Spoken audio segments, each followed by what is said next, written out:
ब्रह्माण्डरूपं ज्ञानं वदामि धरित्रीधरामि सहितं सदामि पूर्वो सतां चिन्त्यविचिन्त्यरूपं ब्रह्मस्वरूपं गुरुवैश्वरम्।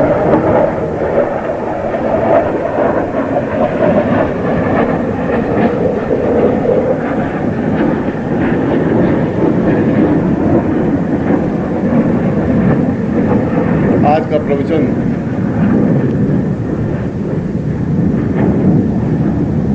प्रवचन नहीं है और न स्ववचन है। यह तो सही शब्दों में आत्मवचन है कि मैं अपने शिष्यों और साधकों के सामने इन पूरे 5-7 दिनों में उन बातों को स्पष्ट किया जो बातें हमारे जीवन की एक आवश्यक धुरी है, जो जीवन का आधारभूत रास्ता है, जीवन का आधारभूत चिंतन है। प्रवचन तो वह कहते हैं जो खुद पालन नहीं करे और दूसरों को वचन कहे कि सदा सत्य बोलो, झूठ नहीं बोलना चाहिए, परनिंदा नहीं करनी चाहिए, वो प्रवचन कहलाता है। स्ववचन जहां खुद बोले और उसका मनन कर सके, अध्ययन कर सके, अनुभव कर सके, वह स्ववचन है।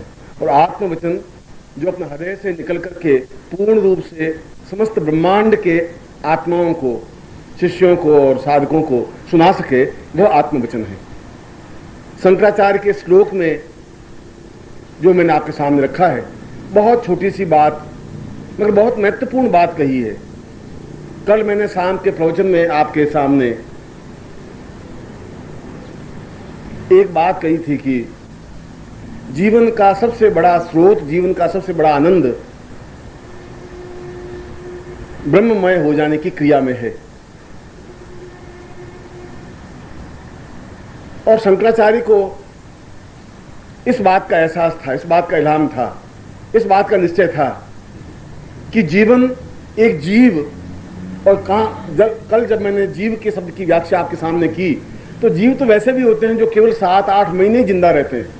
ऐसे भी जीव हैं, ऐसे भी जीव हैं जो 70 साल तक जिंदा रहते हैं। दोनों जीवों में कोई अंतर नहीं है। जितनी हड्डियां तुम्हारे शरीर में, उतनी हड्डियां उनके शरीर में भी है। जितना थिंकिंग तुम्हारे शरीर में, उतना थिंकिंग विचार उनके शरीर में भी है। वह भी प्रेम करते हैं, स्नेह करते हैं, ममत्व करते हैं, प्यार करते हैं, घृणा करते हैं, क्रोध करते हैं, और जीवन के सारे क्रियाकलाप आयाम करके मृत्यु को भी प्राप्त हो जाते हैं केवल 7 महीनों के अवधि में। इसका मतलब है कि ये सारी क्रिया करने के लिए हमारी पूरी जिंदगी में 7 महीने बहुत है, यदि हम सही तरीके से कर सकें तो। मुझे आज एक पत्र मिला, उस पत्र में थोड़ी तीखी बात कही है। तीखी बात कहने के पीछे उसका मंतव्य यह है कि मैं समझ सकूं कि जीवन का चिंतन, जीवन का आदर्श, जीवन की धारणा क्या है। भगवान बुद्ध के सामने एक व्यक्ति गया और उसने कहा कि आप बुद्ध हैं और आपने बोधिसत्व प्राप्त किया है, एक उच्च कोटि का ज्ञान प्राप्त किया है, आपने एक आत्म तत्व को प्राप्त किया है, मगर मैं ये जानना चाहता हूं कि ये सब ऊपरी दिखावा है आपका या कुछ वास्तविकता है, या केवल अपने शिष्यों के सामने ढोंग कर रहे हैं, या केवल शिष्य हैं उनके सामने ऐसा बता रहे हैं। हकीकत में भी आपके जीवन में कुछ ऐसे क्षण हैं जो आप बता रहे हैं, जो कह रहे हैं। वास्तव में बुद्धत्व आपके अंदर है या केवल ऊपरी दिखावट है? यह प्रश्न उस आदमी का नहीं था। यह प्रश्न आज भी सैकड़ों लोगों की जुबान पर है। मेरे बारे में भी ऐसा प्रश्न किया जा सकता है। और कोई साधु हो, कोई संत और कोई सन्यासी, चाहे शंकराचार्य हो, चाहे महावीर हो, चाहे कबीर हो, चाहे तुलसी हो, इस प्रकार के प्रश्न तो उन लोगों के हृदय से उठेंगे ही जिन लोगों के हृदय में पाखंड है, ढोंग है, छल है, कपट है। जो है वह तो दिखेगा ही, दिखेगा तो व्यक्त करने की ताकत है उसमें, यह अच्छी बात है। बुद्ध ने कहा कि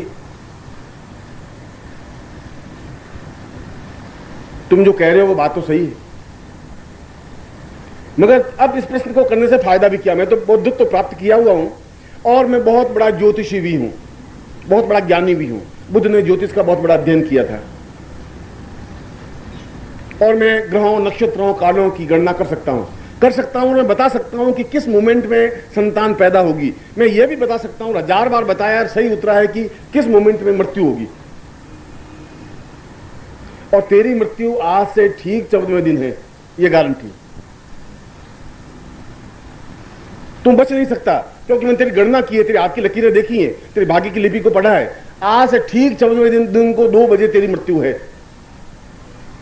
अब तेरा प्रश्न करना है मेरे बारे में कि मैं पाखंडी हूं, डोंगी हूं, जो भी हूं, वो प्रश्न करना है तो मैं तो उत्तर दूं और तू जैसा चाहे, मगर मुझे उत्तर देने में तो करीब 24 घंटे तो लगेंगे समझाने में।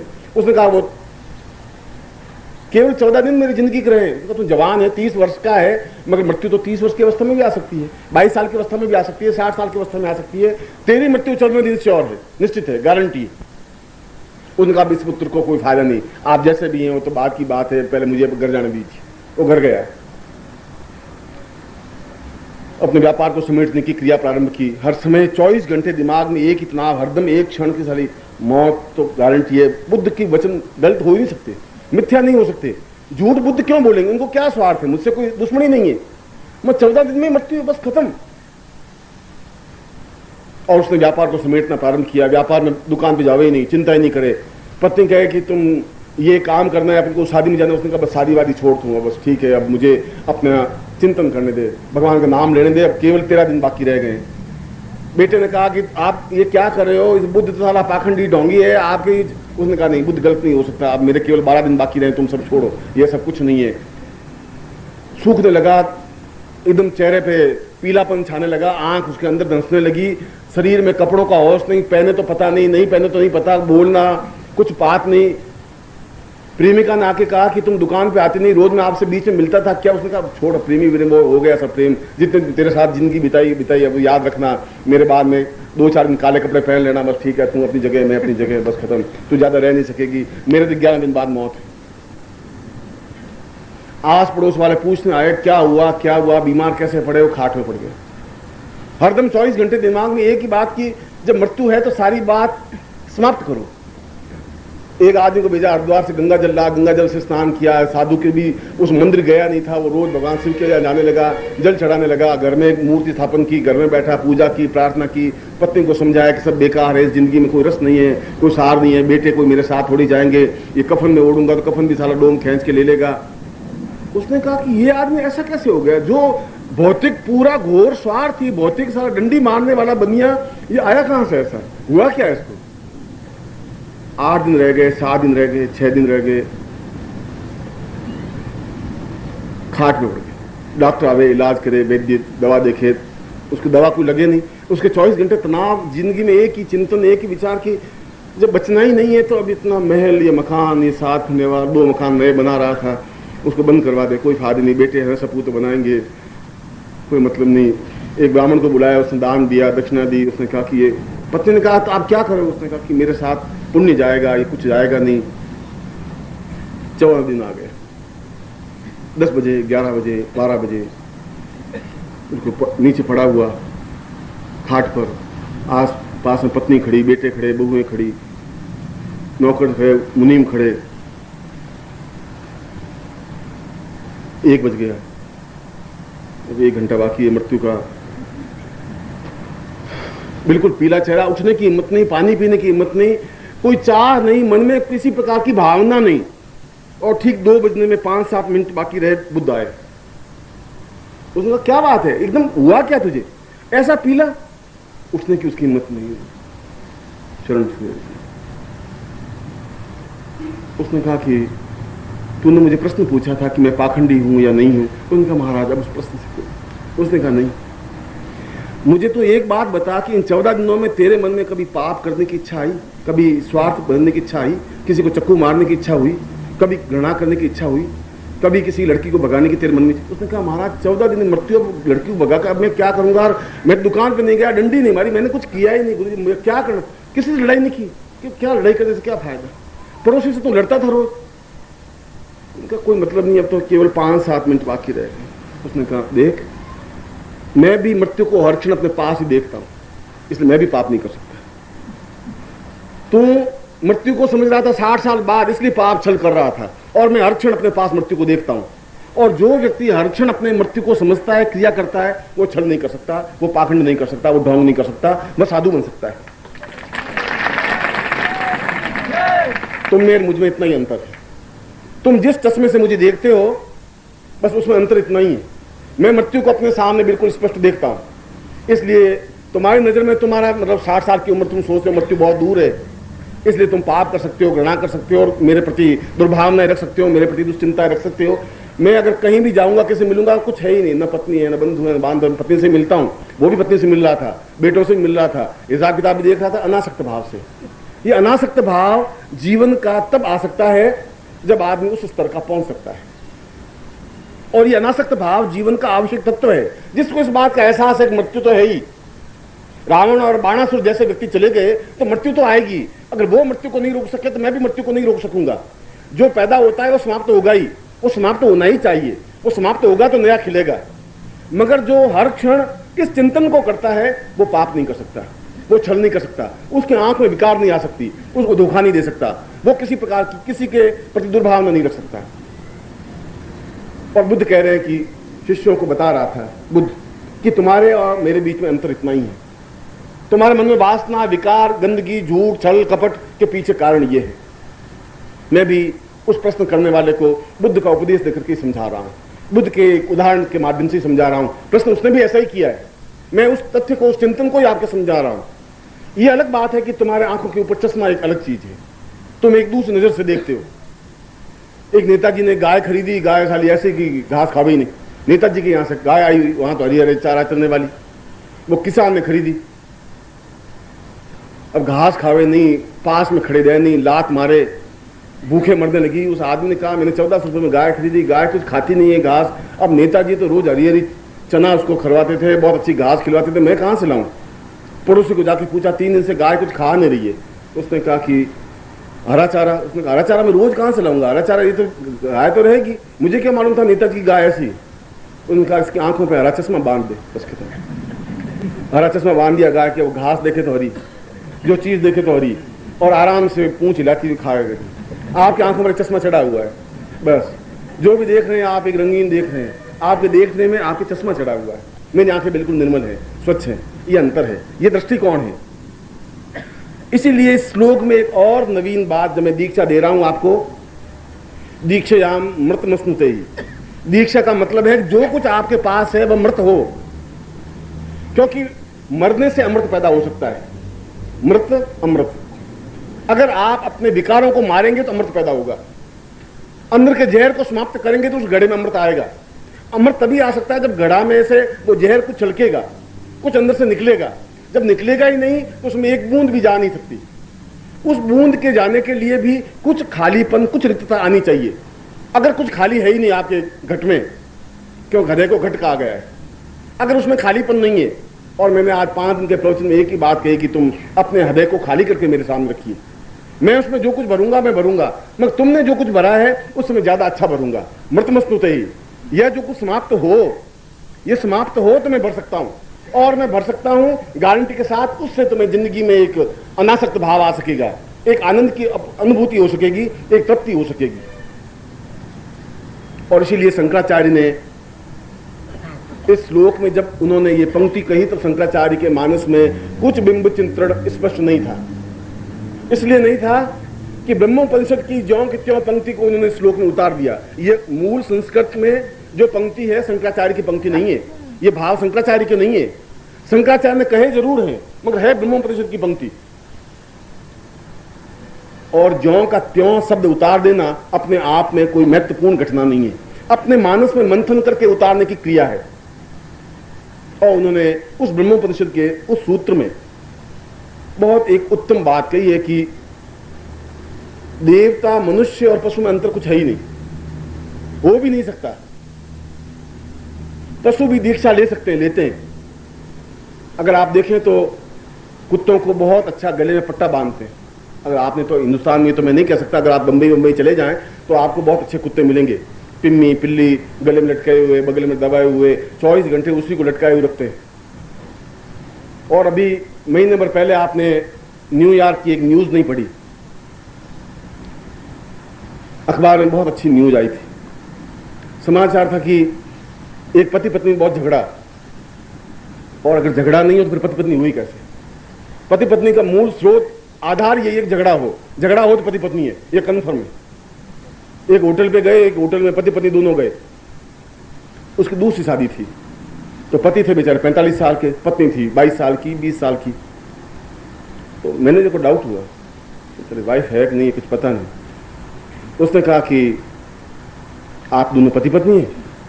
पत्नी कहा बोलते क्यों नहीं, शर्म नहीं आती तुम्हें? बोलते हो क्या, यहाँ मर गए हो, सांप सूंघ गए, क्यों नहीं बोलते? मालूम पड़ गया तुम पत्नी है, गारंटी। इसमें कुछ पूछने की जरूरत नहीं, अब मैं कन्फर्म हो गया, ये कन्विंस। इतना बोलने की ताकत पत्नी में ही हो सकती है। अगर ऐसा बोले ही नहीं तो पत्नी बन ही नहीं सकती। वहां पति पत्नी में झगड़ा था ही। तो पति ने जब मरा तो उसने कहा इस रांड को मैं अकल दूंगा, ये रांड जिंदगी भर मेरा खून पीती रही है। उसने अपना सारा धन, $10 करोड़ थे, वो अपने कुत्ते के नाम लिख दिए कि $10 करोड़ कुत्ते को दिए जाए, और पत्नी को केवल ₹100 गुजारे के लिए हर महीने दिए जाए। वो तो मर गए। अब बड़ी प्रॉब्लम था। अब वसीयतनामा लिखा हुआ कुत्ते के नाम, $10 करोड़, और यहां $100, सिर्फ $100 से कैसे होगा? उसने वकीलों से राय ली। वकीलों ने कहा एक ही तरीका है कि आप इस कुत्ते से शादी कर लें, तो आप इसकी पत्नी बन जाएंगी, पत्नी बने संपत्ति का अधिकारी बन जाएंगे, उसमें कोई लंबी चौड़ी बात ही नहीं है। और उसने कोर्ट में जाके कुत्ते से शादी की। तो तुमसे ज्यादा सौभाग्यशाली लोग दुनिया में बैठे हैं, कोई नई बात नहीं है, दीक्षा उनकी भी होती है।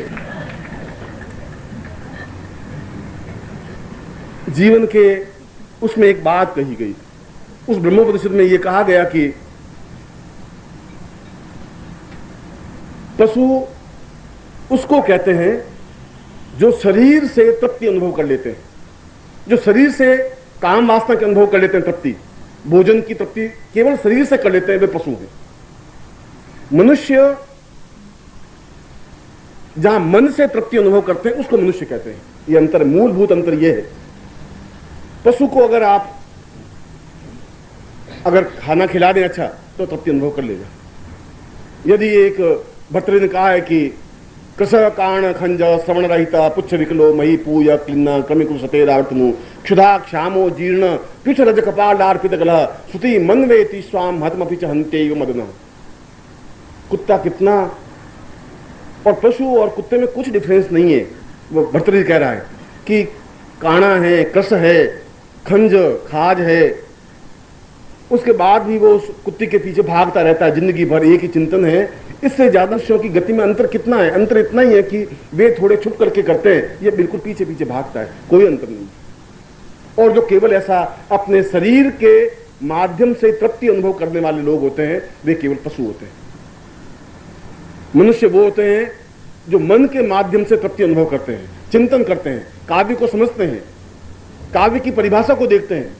अकेले होते हैं तो कालिदास की कोई पंक्ति गुनगुनाते हैं, कोई भवभूति की कोई श्लोक गुनगुनाते हैं, कोई दूसरे श्लोक को माध्यम से अपने जीवन को एक एहसास करते हैं। मन को संतुष्टि जो प्रदान कर सकते हैं, मगर मन को संतुष्टि वही तो प्रदान कर सकते हैं जिनका मन पर नियंत्रण हो। और देवता वो होते हैं जो आत्मा तक अनुभूति कर सकते हैं, आत्मा के तक पकड़ है जिनकी। ये तीन अंतर है, शरीर, मन और आत्मा। जो शरीर तक शांत है, शरीर की भूख तक ही शांत में पशु है। और वो चाहे 2 हाथ पैर का हो, चाहे अच्छा हो, चाहे चंदन का हो, चाहे सुंदर शरीर हो, चाहे अच्छे बाल हो, वह केवल पशु है। हम उसको मनुष्य कहते हैं, वो एक अलग बात। यदि कुत्तों की जमात को अगर पूछें कि भाई ये कौन बैठे हैं, तो उसने कहा कि हमसे गए गुजरे लोग बैठे हैं, हम तो फिर भी जो कुछ करते हैं ओपन करते हैं, खुले करते हैं।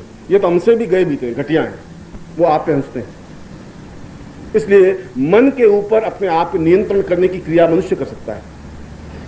आत्माएं और आत्मा के माध्यम से जो अनुभूतियां प्राप्त करता है, वह देवताओं के मान से अनुभूतियां आ सकती हैं। इसलिए कल जो मैं बता रहा था कि हमें देवताओं की आराधना क्यों जरूरी है, क्यों जगदम्बा की आराधना जरूरी है, क्यों 10 महाविद्याओं की आराधना जरूरी है, क्योंकि उसके माध्यम से हम आत्मा को जागृत कर सकते हैं। मनुष्य के हाथ में आत्मा को जागृत करना नहीं है। मन तो जागृत गुरु के माध्यम से हो सकता है, मन तो आपके गुरु आपके मन को जागृत कर सकते हैं, सहस्त्र जागृत कर सकते हैं, सहस्रार जागृत कर सकते हैं, कुंडलिनी जागृत कर सकते हैं, मगर आत्मा तक पहुंचने की क्रिया जब आपको मनुष्य बनावे और मनुष्य बना करके आगे बढ़ने की क्रिया दे, तब आत्मा की जागृति होती है। जब आत्मा की जागृति होती है तो उस आत्मा में वह उच्च कोटि की आत्मा, जिनको देवताओं की आत्मा कहा गया है, वह स्थापित हो सकती है। इसलिए व्यक्ति को जहां पशु है वह मनुष्य बनने की क्रिया करे, मन पर नियंत्रण गुरु के द्वारा प्राप्त करे। तुम्हारे मन पर नियंत्रण नहीं है, तुम्हारा आत्मा नहीं है। मन तो अत्यधिक चंचल है, गतिशील है, एक एक क्षण में मन बदलता है। आज मैं कुछ कहूं, घंटे भर बाद फिर आपका मन बदल जाएगा। इसलिए जीवन का एक मूल सत्य दीक्षा कहा गया है। इसलिए कहा गया है कि दीक्षा के माध्यम से ही हम अपने मन पर और दीक्षा के माध्यम से आत्मा पर, मगर मन पर नियंत्रण तो दीक्षा के माध्यम से हो जाएगा। आत्मा को पकड़ने के लिए, आत्मा तक पहुंचने के लिए पूर्ण कायाकल्प का होना आवश्यक है। कायाकल्प, काया का मतलब शरीर नहीं, शरीर के प्रत्येक अणु, परमाणु और क्रियाएं, समस्त चैतन्य। और यदि आप देखें तो प्रत्येक व्यक्ति का शरीर अलग अलग है। आपके शरीर, इसके शरीर में बहुत अंतर है। पूरे 4 अरब लोग पूरे संसार में हैं, किसी 2 व्यक्तियों के अंगूठे के निशान एक जैसे नहीं मिलते, सबके निशान अलग अलग हैं। प्रभु ने सबकी संरचना अलग की है। यही नहीं, कब्रों में से निकाल निकाल के, 100 साल के कब्रों में से निकाल के उन अंगूठों के देखें तो उनके निशान भी आपके निशानों से अलग है। किसी भी 2 व्यक्ति के निशान एक जैसे नहीं मिल सकते, कोई भी 2 व्यक्ति एक जैसे नहीं हो सकते। और साइंटिस्ट तो यहां तक पहुंचे हैं, यहां तक गया कि किसी व्यक्ति का खून दूसरे व्यक्ति खून से मिल ही नहीं सकता। ग्रुप तो अलग है, ब्लड ग्रुप ए और बी और सी और डी हो सकता है, पर एक ग्रुप के भी 1000 टुकड़े हैं, 1000 हिस्से हैं। एक जैसा खून, एक जैसी नाक, एक जैसी आंखें, एक जैसा चेहरा, एक जैसे विचार है ही नहीं। मगर मन सबका एक जैसा है, मन सबका एक जैसा भागता है, एक जैसी क्रिया करता है, एक जैसा विचार ही करता है। उस पर नियंत्रण दीक्षा के माध्यम से हो सकता है। और दीक्षा के माध्यम से नियंत्रण प्राप्त करने के बाद उसकी अगली स्टेज, अगली क्रिया आत्मा को उसके हाथ में सौंप देने की क्रिया है। देखिए, दोनों में अलग बात कह रहा हूं। मन पर नियंत्रण प्राप्त करना जरूरी है गुरु के शब्दों के माध्यम से, मंत्रों के माध्यम से, क्योंकि मंत्राधीनास देवता, सारे देवता, सारे मन के क्रियाकलाप मंत्र के माध्यम से ही नियंत्रित हो सकते हैं। अगर वो मंत्र सही है, अगर उच्चारण सही है, अगर चिंतन सही है, यदि मैं आपके शरीर को भेद करके अंदर पहुंचने की क्रिया जानता हूं, अगर अभिमन्यु को ज्ञात है कि इस चक्रव्यूह में कैसे घुसा जा सकता है, वह ज्ञात तो सहदेव को नहीं था, वह ज्ञात तो भीम को नहीं था, नकुल को नहीं था, और किसी को था भी नहीं। जिसको ज्ञात है वही तो घुस सकता है, और जो घुस सकता है वह गुरु है। इसलिए मैंने इन 3-4 दिनों में आपको ये समझाने की कोशिश की कि आपका जीवन अपने आप में एक मूल्यवान जीवन है। ये जो आज में दीक्षा क्रम रखा है, ये ब्रह्म दीक्षा या ब्रह्मांड दीक्षा जो रखा है, इस ब्रह्मांड दीक्षा का मतलब ये नहीं कि मैं आपको दीक्षा दी समाप्त हो गए। इस ब्रह्मांड दीक्षा का प्रारंभ जहां मैं आज कर रहा हूं, समापन कल होगा आपका। दोनों क्रियाएं, पूर्वार्ध उत्तरार्ध। आज पूर्वार्ध क्रिया आपके सामने कर रहा हूं, कल उत्तरार्ध क्रिया समापन होगी, जहां पूर्ण कायाकल्प हो सकेगा, जहां पूरे शरीर का रक्त, पूरे शरीर की चेतना, पूरे शरीर के अणु परमाणु सारे आत्मा में विलीन हो सकेंगे। जहां आत्मा में विलीन हो सकेंगे, क्योंकि आत्मा तो अपने आप में समस्त तत्वों को निचोड़ है, आपके जीवन का सारा सारभूत तथ्य है। अपने आप में बहुत कठिन ब्रह्मांड दीक्षा है, इतनी आसान नहीं है। शरीर से चलकर के आत्मा तक पहुंचने की क्रिया है, पशु से चलकर के देवताओं तक पहुंचने की क्रिया है, देवता बन जाने की क्रिया है, अपने आप में देवत्व स्थापन करने की क्रिया है। इतना कि फिर इस संसार में आप चाहे कुछ भी करें, कृष्ण बन जाए तब भी योगीश्वर कहला सकते हैं। जब द्रौपदी को पूछा गया कि कृष्ण तो योगीश्वर, उसने कहा योगी और कृष्ण, इतनी गोपियों के साथ रास रचाने वाला और इतना स्त्रियों शादी करने वाला, फिर योगी कैसे बना? फिर योगी जहां आत्मा की पकड़ जहां है, जहां बुद्ध के उस शब्द को आपके सामने है कि 14 दिन के बाद ही मृत्यु है,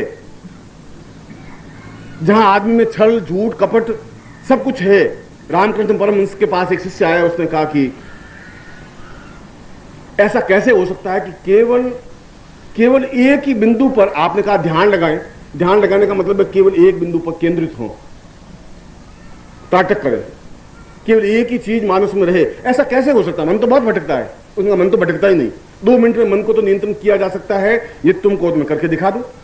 उनका महाराज जिंदगी भर कोशिश तो यही की, आप मुझे केवल एक ही बिंदु पर ध्यान करने की क्रिया सिखा दीजिए, क्योंकि मैं जो ही सोचता हूं तो कई प्रकार के विचार मानस में उठ जाते हैं और हमारा मन उन विचारों को ज्यादा पकड़ता है जो हम नहीं करना चाहते, क्योंकि मन दौड़ता है। मन जो ही मैंने तुम्हें देखा, फिर तुम्हारे पिताजी का याद आ गया, पिताजी की याद आ गया, फिर मुझे मालूम पड़ा पिताजी 1981 मिले थे, फिर मुझे गाड़ी दी थी, अच्छा ये उसका लड़का है। मन 4 जगह भटक करके मेरे पास आ गया 1 सेकंड में। इसलिए जो हम नहीं चिंतन करना चाहते मन वही चिंतन करता है। मन हमारा बिल्कुल विरोधाभास में है। एक व्यक्ति महावीर स्वामी के पास में गया, उसने कहा कि मैं पूर्ण रूप से ध्यानस्थ होना चाहता हूं। उनका ध्यानस्थ होने के लिए बहुत लंबी छोटी बात नहीं है, ध्यानस्थ तुम हो सकते हो, मगर मैं तुम्हें एक मंत्र देता हूं, उस मंत्र का तुम्हें जाप करना है, मगर उस मंत्र में एक शर्त है। उनका आप शर्त कुछ भी दीजिए, मेरे ध्यान में उतरने की क्रिया करनी है। उसने कहा कि ये मंत्र मैं तुम्हें दे रहा हूं, इस मंत्र को तुम जपो। और यदि आप देखें तो जैनों में और जैन ग्रंथों में महावीर स्वामी का पूरा जीवन मंत्र में व्यतीत हुआ। उन्होंने जो अपरिग्रह कहा, अचौर्य कहा, जो उन्होंने 5 आयाम दिए, वे तो उस मंत्रों के आधारभूत सत्य हैं। जितने तांत्रिक शब्द और जितने तांत्रिक मंत्र जैन ग्रंथों में, उतने तो हमारे ग्रंथों में है ही नहीं। जितने महावीर स्वामी ने साधना की है, बुद्ध ने साधना की है मंत्रों के माध्यम से, उतनी साधनाएं तो हम पूरे हिंदू जीवन में कर ही नहीं पाए। उसने कहा कि ये मंत्र तुम जप लेना, मगर एक बात ध्यान रखना, आधा घंटा मंत्र जाप करे, 20 मिनट मंत्र जाप करे, पर तुम्हें बंदर का याद नहीं आना चाहिए, बस बंदर की चेहरा नहीं दिखना चाहिए, बाकी कोई भी चेहरा दिखे तो कोई बात नहीं, पर तेरा ध्यान लग जाएगा, केंद्रीभूत हो जाएगा। महाराज मेरे तो गांव में बंदर नहीं है, आप चिंता ही नहीं करिए। बंदर अब हमारे यहाँ जैसलमेर में बंदर कहां से आएंगे, उनको वो तो कोई बात नहीं, मगर तुम्हारा ध्यान लग जाएगा और एकदम अखंड समाधि में चले जाओगे। मगर ये ध्यान रखना, बंदर आना नहीं चाहिए, ध्यान में चिंतन में नहीं आना चाहिए। उनका आ ही नहीं जाता, आप मंत्र बता दीजिए। उन्होंने उनको मंत्र बता दिया, ओम क्लीम दई बेरोचनीय क्लीम फट। वो घर गया, घर जाने के स्नान वान किया, धोती पहनी और गमछा रखा, और महावीर स्वामी पर पूरी आस्था थी। उनका बस अपन को एक ध्यान रखना है, मंत्र पढ़ना है, बंदर का ध्यान नहीं आना चाहिए, बस इतना ही तो करना है। अब जो ही आंख बंद के बैठा तो बंदर बिल्कुल सामने आ गया, काला मुंह और पूंछ लंबी और खौं खौं कर। तो साला आज 35 साल की अवस्था में बंदर कभी सामने नहीं आया। फिर कुत्ते झटका और फिर आंखें मस्ती, ओम क्लीम, आंख बंद की, क्यों जो आंख बंद की नहीं, फिर आया नहीं बंदर बिल्कुल सामने। कभी पूंछ हिलावे, कभी हाथ हिलावे, साला घंटा 2 घंटे बीच में, साला पूरी जिंदगी में साला बंदर कभी आया नहीं। अब ये साला महावीर स्वामी ने साला मंत्र ये ऐसा दिया है, इसमें साला बिल्कुल सामने आके बैठता है। आंख खोल करके बैठेंगे, आंख खोल के बैठे तो बस बंदर सामने झपटता हमारे। 3-4 घंटे बाद उनका ये आप महावीर स्वामी कहाँ मंत्र दिया साला, इस मंत्र को बंदर का मंत्र है क्या है साला, जिंदगी भर मंत्र नहीं आया, ये बंदर बुलाने का मंत्र है, आपने किया क्या हुआ? उनका कभी जिंदगी बंदर नहीं आया। गायें आई, भैंसें आई, ऊंट आए, औरतें आई, आदमी आए, बंदर कभी नहीं है। आज साला बंदर के अलावा कुछ आ ही नहीं रहा है। आपका मन जो दबोचता है वही पैदा करता है। जिसको आप दबोचेंगे अंदर, जितना आप अंदर दबोच लेंगे वह चीज प्रस्फुटित होगी। जिस चीज को आप अपने आप को, इसलिए पश्चिम के वैज्ञानिक दबोचते नहीं है, जो कुछ है वह 2 टूक साफ कहते हैं। अगर उनके मन में घृणा है तो कह देंगे आई एम सो सॉरी, मैं तुमसे बातचीत नहीं करना चाहता हूं। अगर प्यार है तो 2 टूक कह देंगे मैं तुमसे प्यार करता हूं। यहां पर ऐसा नहीं है कि बस छुप छुप के देखे, आंख झपकाए, फिर चश्मा चढ़ा के देखे, ऐसा कुछ नहीं होता। पश्चिम बिल्कुल साफ है, क्योंकि ज्यों ज्यों वासनाएं दमित होंगी त्यों त्यों वासनाएं ज्यादा उभरेंगी। जब वासनाएं ज्यादा उभरेंगी तो आदमी ज्यादा जटिल, आदमी ज्यादा परेशान, आदमी ज्यादा दुखी होगा। मैं इंग्लैंड गया तो इंग्लैंड में आप देखें तो टेम्स नदी है, जैसे हमारी गंगा नदी है, वो लंदन के बिल्कुल टेम्स नदी बहती है। मैं वाइफ को साथ में लेके गया था पहली बार। मैं तो वहां के लक्षण जानता था कि लंदन के लक्षण क्या हैं। वहां तो गुरुजी उतरे हवाई जहाज से तो ये पहली शर्त है कि मकान मालकिन की कोई लड़की हो तो दौड़ेगी, झूमेगी गले से पकड़ करके, हो हेलो गुरुजी, बस वो पूरी झूम। मैंने कहा कि पिछली बार तो जो कुछ हो गया सो हो गया, इस बार वाइफ है साथ में, अगर कोई जुमा जामी हुई तो मेरे हालत जो तुम्हें जाके खराब हो जाएगी। मैंने वाइफ को ठेर तक पट्टी पटाता रहा। मैंने कहा देख भाई तू आई है अपने इंग्लैंड की नहीं है, इंग्लैंड की बात दूसरी है, वहाँ हालो दूसरे ढंग से होता है, बातचीत दूसरे ढंग से होती है। तो वाइफ ने कहा ठीक है ठीक। उसने सोचा ऐसा थोड़ा ही होगा, कोई ठीक ठाक है। जय उतरे, एक मिस्टर वुड के हम ठहरना चाहते थे और वो बेचारे वहां पर तो सीधा हेलो, और अगर मिले नहीं और सीने से लगे नहीं और गला पकड़े नहीं और झूमे नहीं और टांगे ऊंची उठावे नहीं, तब तक तो मतलब कुछ हुआ ही नहीं, अटैचमेंट नहीं बताया। यहाँ पर भी जैसे बेटी आती है, सिर पे हाथ फेरते हैं, बिल्कुल पास में बिठाते हैं, तो ऐसा बेटी को लगता है कि माँ के मन में अटैचमेंट है। जो ही हवाई जहाज से उतरा, गुट की लड़की दौड़ी, 18-19 साल की थी, हेलो गुरुजी, और एकदम गले से पकड़ करके मैंने थोड़ा सा हाथ नीचा किया, वाइफ ने पकड़ा हाथ खांचे, ये क्या कर रही है, दिमाग खराब कर, शर्म नहीं तुझे? और उसने मेरी तरफ देखा, मुझे पूछा कि सी इज योर वाइफ? यस। क्या कह रही है? ब्लेसिंग, तुम्हें आशीर्वाद दे रही है। कह रही तुमने बहुत अच्छा किया। उनका yes, then I will repeat it. मैं नहीं तो एक बार और कर दूं? मैं नहीं माता जी इतने बहुत खुश हो गई है, और तो ज्यादा रिपीट करेगी तो मेरे लिए अटैक पैदा कर देगी, तो रिपीट करने की जरूरत नहीं है। वो बेचारी बहुत खुश हुई कि माता जी बहुत खुश हुई है, और कल्चर्ड लोग हैं, सभ्य लोग हैं, ऐसे नहीं है, अनकल्चर्ड नहीं है। मैं कहा वो तो सही है, मगर अब तुम चलो। मार्ग में ठेठ माता जी गुनगुनाती रही कि आप पिछली बार अकेले आए थे तो क्या क्या किया आपने और क्या क्या होता रहा है। उनका मैं अब क्या कर सकता हूँ, मैं तो इनको कोई अवैधा से टेलीफोन तो किया नहीं था कि तुम आओ और झूमा जामी करो। अब यहाँ पर तो आगे तुम घर जाओगे तो इसकी माँ भी झूमेगी, फिर दादी भी झूमेगी, फिर नानी भी झूमेगी, जो भी आएगा वो तेरे गले भी झूमेगा, मेरे गले में भी झूमेगा, उसको झूमना है उनको। तो बुड़बड़ाती रही, ऐसी रांडे होती हैं, इंग्लैंड साला क्या है, इनको सालों को शर्म नहीं है, कोई तमीज नहीं है, कोई शऊर नहीं है। वो मुझे पूछती रही कि सी बात सही। मैं कहा वो तारीफ कर रही है कि you are so beautiful and so. वो बेचारी बहुत अंदर के अंदर पुलकित होती रही कि माता जी बहुत भली है। लेकिन माता जी तो बहुत भली है, जो आशीर्वाद दे रही है वो अगर हिंदी में बताऊंगा तो बहुत मुश्किल हो जाएगी, अंग्रेजी में समझती रहे। शाम को एक मेरे शिष्य थे मिस्टर पीटर, मुझे तो मालूम था उस दिन, तो हम उस जुमा जामी में चलते गए। दूसरे दिन मैंने पीटर को कहा, मैंने कहा तुम भाई ऐसा कर कि चलो थोड़ा टेम्स में घूम के आ जाते हैं, हम बोर हो गए, दिन भर बैठे बैठे लोगों से मिलते मिलते बहुत परेशान हो गए। मैंने कहा माता जी यहाँ एक मंदिर है बहुत अच्छा, यदि आपको दर्शन करने हो तो। उसने कहा लंदन में मंदिर? लंदन में मंदिर क्यों नहीं हो सकते, भगवान की मूर्तियां ही मूर्तियां हैं। आप देखोगे तो वहां पर तो कभी कभी कोई कोई मंदिर दिखाई देता है, यहाँ पर तो 1000 मंदिर हैं। उनका अरे पीटर कोई मंदिर है? अब पीटर बेचारा सोचे मंदिर, यहाँ तो चर्च होते हैं, गिरजाघर होते हैं, मंदिर। उसने मेरी तरफ देखा, वो टेम्स नदी किनारे मंदिर नहीं है गधा। माता जी पूछते जवाब क्यों नहीं देता, तुम चलो। उनका माता जी और गुरु जी को मालूम है तो होंगे जरूर कोई मंदिर होगा। माता जी बैठी, मैं बैठा।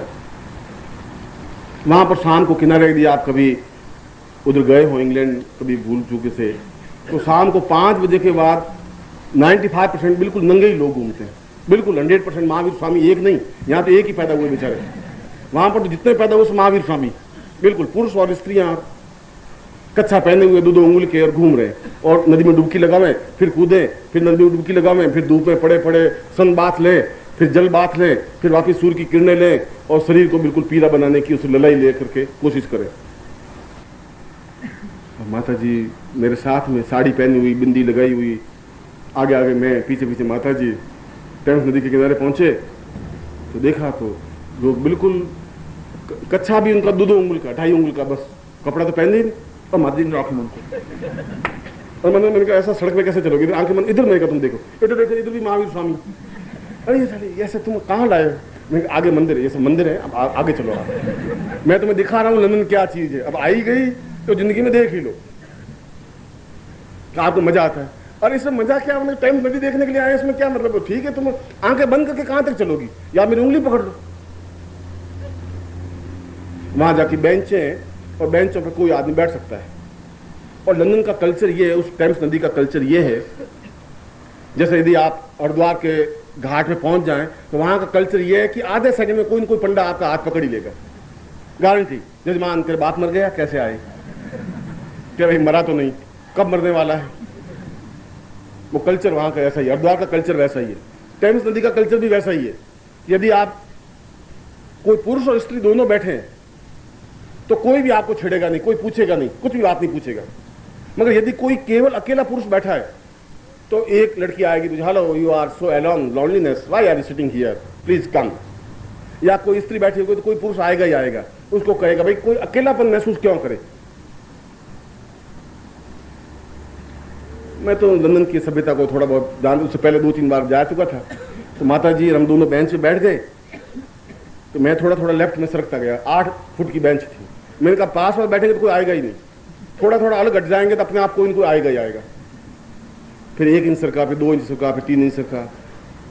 मैं क्या कर रहे हो? मैंने कहा कुछ नहीं, किसी कोई बात नहीं। तुम बैठो देखो। उनका आप यहाँ क्या देख रहे हैं? मंदिर कह रहे थे। मैं मंदिर तो अभी 2 मिनट बाद मंदिर को इनको आ ही जाएगा, चिंता मत करो, यहाँ मंदिर ही मंदिर है। मैं ठेठ उस किनारे जाके बेंच में बैठ गया। जितने के पुरुष आए, वो जर्जर था, वो कच्चा और बिल्कुल नंगे बदन, और उन्होंने सोचा कि कोई लेडी अकेली बैठी। पहले मेरी तरफ देखा, मैंने मुंह इधर कर दिया। Hello hello beautiful charming, are you so alone, और हाथ आगे हिलाया। माधवी मेरी तरफ देखा, मैं तो उधर देख रहा। उनका देखते हो ये क्या साला गधा कौन है, ये क्या कह रहा है? मैंने कहा ये कह रहा है कि चलो स्नान करने के लिए। हाथ में हाथ पकड़ के तुम्हें डुबकी लगवाना चाहता है, खुद भी डुबकी लगाना चाहता है। उन्होंने कहा मैं चप्पल मारूंगी साले के। हाथ में चप्पल लिया। उसने कहा हु आर यू? मैं कहा she is my wife and I am see. Oh I am so sorry, what is she saying? वो क्या कह रही है? मैं को तुम्हारी बहुत प्रशंसा कर रही है, बहुत तारीफ। 2 मिनट और रुक गए तो पूरी प्रशंसा हो जाएगी तुम। मैं कह रहा था कि वहां पर वासनाओं को दबाया नहीं जाता, जो कुछ है ओपन है, क्लियर है। हमारे यहाँ पर ये सब कुछ होता है। हम गंगा जी में जाते हैं, हम ये सब कुछ करते हैं आंख बंद करके, धीमे धीमे आंख से। बस डिफरेंस इतना ही। वो क्लियर कहेंगे, हम कह नहीं पाते, मगर हमारी मन की भावनाओं को हम दबा नहीं पाते हैं। और मन की भावनाएं तब दब सकती हैं जब हम क्रियमाण बने, जब हम दीक्षया बने। तब अंदर का अभी तक जो तुम्हारा है वह मृत मस्तु थे, वह मरे। अभी तक तुम्हारे मन में जो विकार है वो समाप्त हों, वह समाप्त होंगे तब तुम आत्मा तक पहुंच सकोगे। और इसीलिए 24 घंटे आज से लगा के कल दोपहर तक, जब मैं वापिस इसका अगला चरण पूरा करूंगा, अगला चरण पूरा होगा आपका पूर्ण सारे शरीर का प्राण प्रतिष्ठा। अगला चरण पूरा होगा कायाकल्प का प्रयोग, जो कि कल का एक महत्वपूर्ण प्रयोग है। और दीक्षा, जो आपके जीवन का एक अत्यंत और अद्भुत और आश्चर्यजनक प्रयोग है, जो प्रयोग मैं आपके सामने करवा रहा हूं, जिससे कि आप पूर्ण रूप से दीक्षा प्राप्त कर सकें और गुरु के ज्ञान को, गुरु के चिंतन को और स्वयं गुरु को पूर्ण रूप से, उनके गुरुत्व को अपने हृदय में पूर्ण रूप से स्थापित कर सके। अपने अंदर जो कमल दल है उसके ऊपर गुरु को बिठा सकें, उनको आप देख सकें, उनका आप चिंतन कर सकें, उनका आप विचार कर सकें। और जब भी कहीं कोई संदेह, कोई शक, कोई गुंजाइश, कहीं भ्रांति आए तो आपके अंदर का ज्ञान आपको समझा सके। यह बहुत कठिन क्रिया है गुरु के लिए। यह शिष्य के लिए बहुत आसान क्रिया है कि वो अपने आप को, पात्र को खाली कर दे, अपने आप को पूर्ण रूप से खाली करके सामने खड़ा हो जाए, झोली फैला दे। मेरे पास कुछ है नहीं, मैं सब कुछ प्राप्त करने का अभिलाषी हूं, मैं तो केवल पशु हूं जो कि देह पर ही आश्रित हूं। देह के अलावा कोई मुझे ज्ञान नहीं है। देह को अच्छे कपड़े पहनाना, देह के ऊपर साबुन लगाना और देह के ऊपर इत्र लगाना ही मुझे आता है। मन को पकड़ने की मुझे क्रिया नहीं आती है, और मैं आपको मन तक पहुंचाने की क्रिया कर रहा हूं। पशुत्व से मनुष्यत्व की ओर बढ़ा रहा हूं, और 24 घंटों में उस मनुष्यत्व से देवत्व की ओर बढ़ाने की क्रिया, जिससे कि इस नवरात्रि के पूरे पर्व में आप उस जगदम्बा को पूर्ण रूप से स्थापित कर सके। आत्मा के आह्वान के माध्यम से, आत्माओं को बुलाते हुए, आत्मा के माध्यम से, अपने आत्मा के चिंतन के माध्यम से, आत्मा की क्रिया के माध्यम से। इसलिए यह दिन और कल का दिन आपके जीवन का एक टर्निंग पॉइंट है, एक चेंज पॉइंट है, एक ऐसा पॉइंट है जहां समझ सके। और नहीं समझ सके तो गंगा के किनारे जाने के बाद भी आदमी प्यासा ही रह जाता है, मानसरोवर के पास जाने के बाद भी आदमी अतृप्त ही रह जाता है। रह सकता है यदि आपके मन में क्षुद्रताएं हैं, यदि आपका कलश छलका हुआ नहीं है, यदि आपका घट खाली नहीं है, तो मैं ऊपर और एक बूंद भी डाल नहीं सकता। बिल्कुल एक घड़ा बिल्कुल पूरा भरा हुआ है, अब उसमें एक भी बूंद डालेंगे तो छलक जाएगी। खाली करने की क्रिया तो आप में है। और खाली का मतलब है कि हम बिल्कुल अपने अहंकार को बिल्कुल छोड़ करके, अपने अंदर किसी प्रकार का विकार नहीं लाते हुए हम सामने खड़े हो जाएं। दीक्षा का तात्पर्य दूर आप लें तब जब आप अपने मन में किसी प्रकार की भावना रखें नहीं, किसी प्रकार का विचार नहीं रखें, किसी प्रकार का चिंतन नहीं रखें। दें और लें। मैं देने की क्रिया जानता हूं, और जिंदगी में अगर दिया है तो आप लेने की क्रिया जानें। वह लेने की क्रिया अपने आप में पूर्ण मन पर नियंत्रण प्राप्त करने की क्रिया है, जो कि एक दीक्षा है, यह गुरु दीक्षा है, यह ब्रह्मांड दीक्षा है। और कल कायाकल्प दीक्षा है। कायाकल्प का मतलब है, फिर मैंने कहा काया का मतलब है शरीर, काया का तात्पर्य है क्वचित माम पूर्व स काया, मन को समझने की क्रिया काया है। स आत्मा वैम स काया, आत्मा को अपने अंदर स्थापित करने की क्रिया, और ये सब आत्मा है।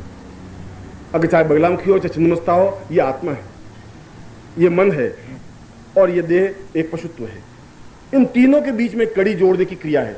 केवल गुरु ही नहीं, गुरु के ऊपर तक पहुंच सके, जीवन का एक क्रियमाण है, मगर है गुरु के माध्यम से ही। डुबकी तो उसके माध्यम से ही लगेगी। आप सब सामने बैठ जाएं, जीवन का एक बहुत महत्वपूर्ण पाठ, एक जीवन का बहुत बड़ा चिंतन, बहुत बड़ा विचार मैं आपके सामने रख रहा हूं। बहुत बड़ी क्रिया आपके सामने होने जा रही है। आप उसी भावना को लेते हुए रहा था कि अगर आप आए तो कोई प्रभु ने चिंगारी दी है। हजारों 4 अरब में से कुछ लोग अगर सामने खड़े हैं तो ये बहुत बड़ी बात है। जब पहली बार बुद्ध ने उपदेश दिया तो एक भी व्यक्ति नहीं था। आपको मालूम है, बुद्ध ने जब पहला उपदेश दिया, पेड़ों को उपदेश दिया, एक ही शिष्य सुनने को तैयार नहीं था। उन पेड़ों को अपनी पूरी बात, बुद्ध को तो अपने ज्ञान को देना ही था। और बुद्ध भी पूरे मनुष्य ही है, मतलब पेड़ भी मनुष्य ही है, बस आप चलते फिरते और खड़े हैं। बाकी हृदय, धड़कन, चेतना, विचार, भावनाएं पेड़ों में भी उतनी आ सकती है, प्रकृति में उतनी जितनी आप में। पहला प्रवचन उन्होंने पूरा 1 घंटे का प्रवचन पेड़ों को दिया। महावीर स्वामी ने पर्वत की ओर खड़े होकर के मुंह करके पूरा 1 घंटे का प्रवचन दिया। ईसा मसीह ने पहली बार जब बताया तो कोई सुनने के लिए तैयार नहीं था। 4 से कंकर सामने रखे और उनको अपनी बात कही। मेरा तो सौभाग्य, उन लोगों से ज्यादा सौभाग्य है कि मेरे सामने अगर थोड़े ही सही हैं जो ये प्राप्त करने के अभिलाषी हैं, आकांक्षी हैं। ये बहुत बड़ी बात है। अगर इतने दीपक, अगर इतनी रोशनी, इतने सूर्य अगर एक साथ उग जाएंगे तो बहुत बड़ी घटना हो जाएगी, एक युगांतरकारी घटना हो जाएगी। और मैं आपको केवल दीपक नहीं रखना चाहता, सूर्य बनाना चाहता हूं। ये क्रिया उसी बात के अभ्यास है।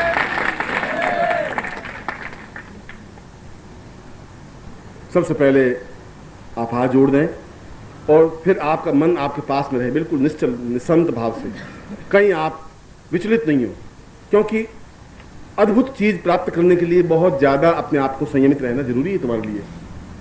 श्रीमन महागणाधिपते नमः, लक्ष्मी नारायणाभ्याम, उमा महेश्वराभ्याम, सचि पुरंदराभ्याम, मातृ पितृ चरण कमलेभ्यो नमः, इष्ट देवताभ्यो नमः, कुल देवताभ्यो नमः, ग्राम देवताभ्यो नमः, स्थान देवताभ्यो नमः, वास्तु देवताभ्यो नमः, वाणी हिरण्यगर्भाभ्याम नमः, सचि पुरंदराभ्याम नमः, सर्वेभ्यो देवेभ्यो नमः, सर्वेभ्यो ब्राह्मणेभ्यो नमः, सर्वेभ्यो ऋषिभ्यो नमः। तत्रादौ गणपतिं प्रार्थयेतः। सुमुखस्यैकदन्तश्च कपिलो भुजकर्णकः, लम्बोदरस्य विक्तो विघ्नाशो विनायकः, धूम्रकेतुगणाध्यक्षो भालचन्द्रो उजानः, द्वादशैतान्नामानि यः पठेत् शृणुयाद्वे, विद्यारम्भे विवाहे च प्रवेशे निर्गमे तथा संग्रामे संकटे चैव विघ्नस्तस्य जायते। शुक्लाम्बरधरं देवं श्रीवर्णं चतुर्भुजं प्रसन्नवदनं ध्याये सर्वविघ्नोपशान्तये। लाभस्तेषां जयस्तेषां कुतस्तेषां पराजय येषां निवृश्यामो देस्तो विजनार्दन। अभीप्सितार्थ सिद्ध्यर्थं पूजितोऽयं सुरासुरैः सर्वविघ्न हरस्तस्मै गणाधिपते नमः। सर्वमङ्गलमाङ्गल्ये शिवे सर्वार्थसाधिके शरण्ये त्र्यम्बके गौरी नारायणे नमोस्तुते। सर्वदां सर्वकार्येषु नास्तेषां मङ्गलं येषां हृदिस्थो भगवान् मङ्गलायस्तनो हरे। तदेव लग्नं सुदिनं तदैव ताराबलं चन्द्रबलं तदैव विद्याबलं देवबलं तदैव लक्ष्मीपते तें सुनामि। यत्र योगेश्वरः कृष्णो यथ पार्थो धनुर्धरः तत्रास्य विजयो भूति ध्रुवानीति मृतिर्मः। सर्वेष्वामृतकार्येषु त्रयस्ते मुनीश्वराः देवादिसन्तः सिद्धिं ब्रह्मेशान् जनार्दनः। वक्रतुण्ड महाकाय सूर्यकोटि समप्रभा निर्विघ्नं कुरु मे देव सर्वकार्येषु सिद्धिदः। श्रीमन्महागणाधिपतिं ऋद्धिसिद्धिसितं सायुध्यं पुरुषां गणपतिम् आवाहयामि स्थापयामि। तत्रादूतां पुरुषां अथास्मानं समात्र पितृ। अपने माता पिता के चरणों को प्रणाम करें जिन्होंने आपको देह दिया। स पुरुषां स चैतन्यं सा पूर्व अथास्मानं स तुभ्यं तेदारी स मातृपितृचरणेभ्यो नमः। तत्रादौ सर्वदेवानां इष्ट देवताभ्यो नमः। इष्ट देवतां स कुल देवताभ्यो नमः। कुल देवताभ्यो ग्राम देवताभ्यो नमः। ग्राम देवताभ्यो वासु देवताभ्यो नमः। तत्रादौ गुरुं प्रार्थयेत। गुरु ब्रह्मान् गुरुर्विष्णु गुरुर्देवो महेश्वरः गुरु साक्षात् परब्रह्म तस्मै श्री गुरुचरणकमलेभ्यो नमः। ध्यानमूलं गुरुमूर्तिर्पूजामूलं गुरुपदं मंत्रमूलं गुरुवाक्यं मोक्षमूलं गुरुकृपा। मूकं करोति वाचालं पङ्गुं लङ्घयते गिरिं यत्कृपालं वन्दे परमानन्दमाधवं। गुरुचरणेभ्यो समर्पयामि आदौ शिखाबन्धनं। चोटी गांठ लगाओ। मानस्तोकित नये मानो आयुखमानो गोकुमानो अश्वेखुमानो वीरांद्रहामिनो वादिरेमहे। तत्रादौ स्वास्थ्य तिलकम कृत्वा कुमकुम लेकर के ललाट पर तिलक करिए। नमो शुद्धंताय सहस्रमूर्तये सहस्रपादाक्षरोर्भावे सहस्रनाम्ने पुरुषाय शाश्वते सहस्रकोटि उदाहरणे नमस्ते। गन्धां पान्तु ब्रह्माणं सा पुरुषां तस्मानं सचेतन तुभ्यं संप्रदये। हस्तप्रक्षांति अस्त्र जलादाय। हाथ धोकर के दाहिने हाथ में जल लीजिए, राइट हैंड में जल।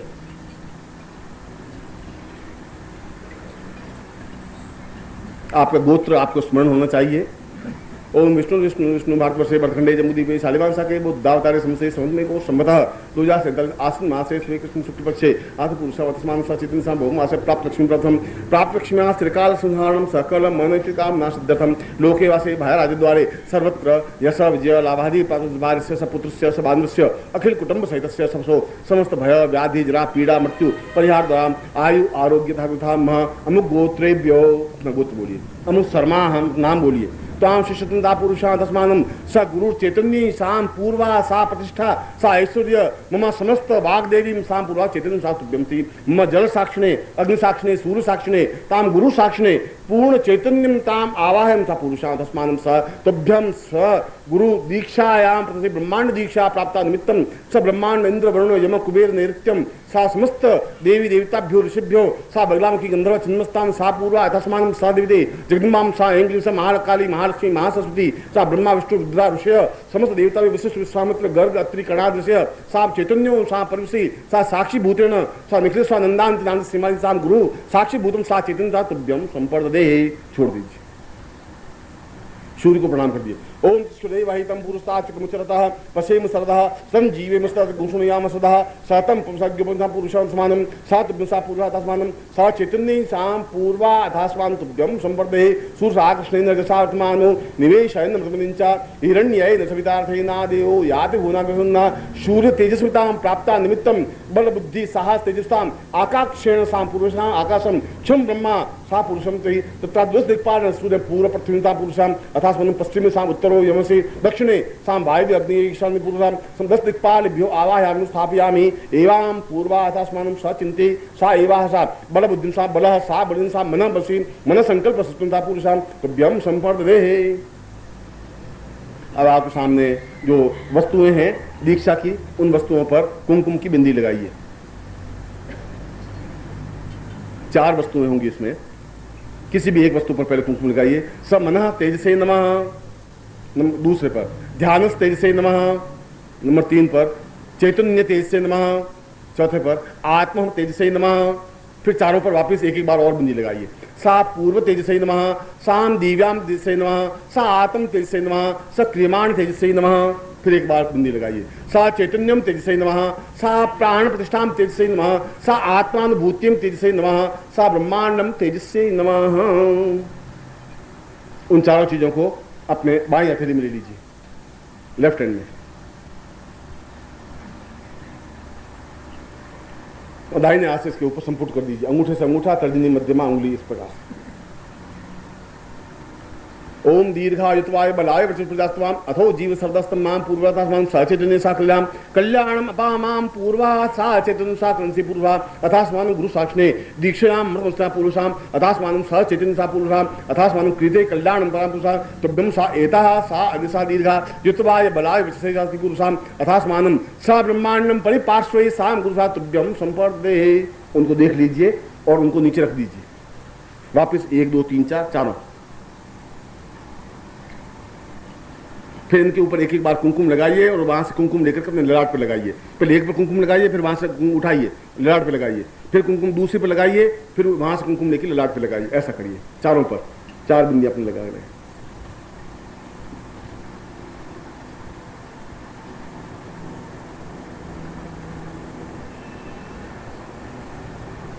अब जिनके पास नारियल है वो दोनों हाथों में नारियल ले लीजिए, और जिनके पास नारियल नहीं है वो ऐसा भावना करें उनके पास नारियल है।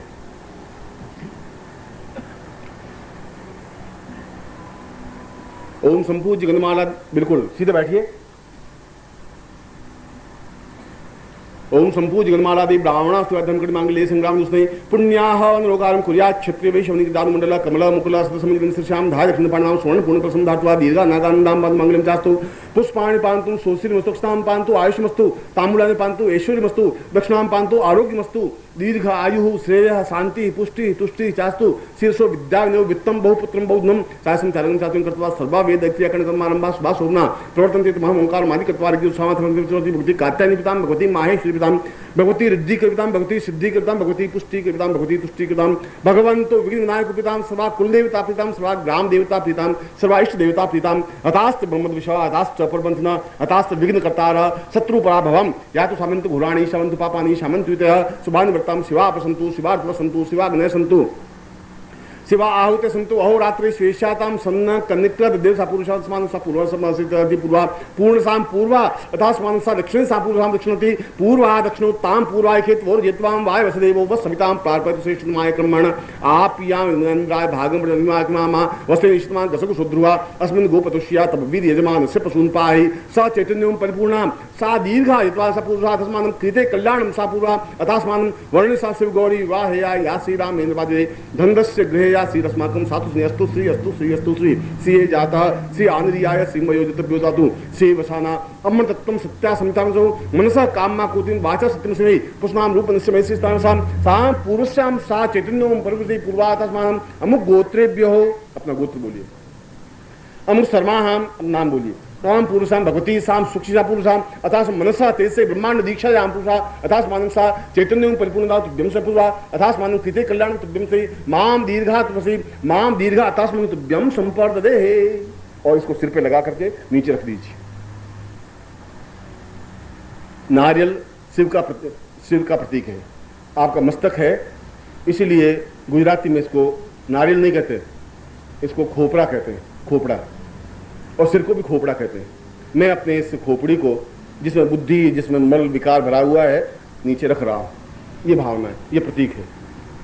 अब उसके बाद में आप सीधे या तो वीरासन में बैठिए। वीरासन का मतलब है दोनों पैर पीछे मुड़ करके ऐसा बैठिए, या सुखासन में बैठिए। मगर वीरासन में बैठेंगे तो ज़्यादा अच्छा रहेगा। जिस नमाज पढ़ते हैं मुसलमान, उसको वीरासन कहते हैं। सीधे बैठिए। आप एकदम से पेड़ जितने ऊंचे उठते हैं उतना शरीर आपका ऊंचा उठना चाहिए। बस अभी ले नहीं आप। समस्त चैतन्यम साम पूर्वाथास्मानं स तेजन्ता पूर्वाथास्मानं स कृते कल्याणम पूर्वाथास्मानं स तुभ्यं संवर्धते। सा चैतन्य सा मेरा सारा मृत्यु और मृत्यु सा उसमें कहा दीक्षायाम मृतमस्तु थे।